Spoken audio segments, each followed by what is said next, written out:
भाग्य की सवारी। एक समय की बात है, एक गांव में एक गरीब लकड़हारा रहता था। वह रोज जंगल से लकड़ियां काटता और उन्हें बेचकर अपने परिवार का पेट भरता। एक दिन जब वह जंगल में लकड़ियां काट रहा था तो उसे एक पुराना घोड़ा मिला। वह घोड़ा बूढ़ा और कमजोर था, लेकिन फिर भी वह उसे अपने घर ले आया। घर पहुंचकर उसकी पत्नी ने कहा, ये घोड़ा अब किसी काम का नहीं है, इसे बेच दो। लेकिन लकड़हारे को वह घोड़ा बेचने का मन नहीं था, इसलिए उसने उसे अपने पास ही रख लिया। कुछ दिनों बाद गांव में मेला लगा। लकड़हारे ने सोचा कि क्यों न वह इस घोड़े को मेले में ले जाए और देखे कि क्या कोई इसे खरीदता है। वह घोड़े को लेकर मेले में गया। मेले में सभी लोग उस बूढ़े घोड़े को देखकर हंसने लगे और किसी ने उसे खरीदने में दिलचस्पी नहीं दिखाई।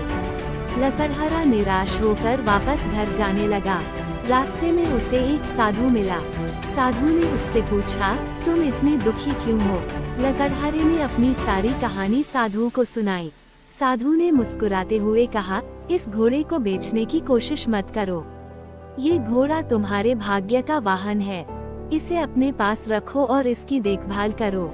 लकड़हारा साधु की बात सुनकर थोड़ा हैरान हुआ, लेकिन उसने साधु की बात मान ली और घोड़े को वापस घर ले आया।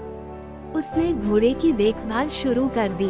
कुछ ही दिनों में घोड़ा पहले से स्वस्थ और मजबूत हो गया। एक दिन राजा के सैनिक गांव में आए और उन्होंने घोषणा की कि राजा को अपने सैन्य दस्ते के लिए एक घोड़ा चाहिए।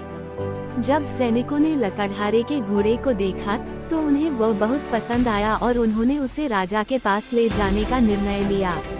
राजा ने घोड़े को देखकर लकड़हारे को ढेर सारा सोना दिया। लकड़हारा बहुत खुश हुआ और उसे साधु की बात याद आई कि यह घोड़ा उसके भाग्य का वाहन है। इस प्रकार लकड़हारे की गरीबी दूर हो गई और वह सुखी जीवन व्यतीत करने लगा। सीख: धैर्य और विश्वास के साथ काम करने पर भाग्य अवश्य ही हमारा साथ देता है।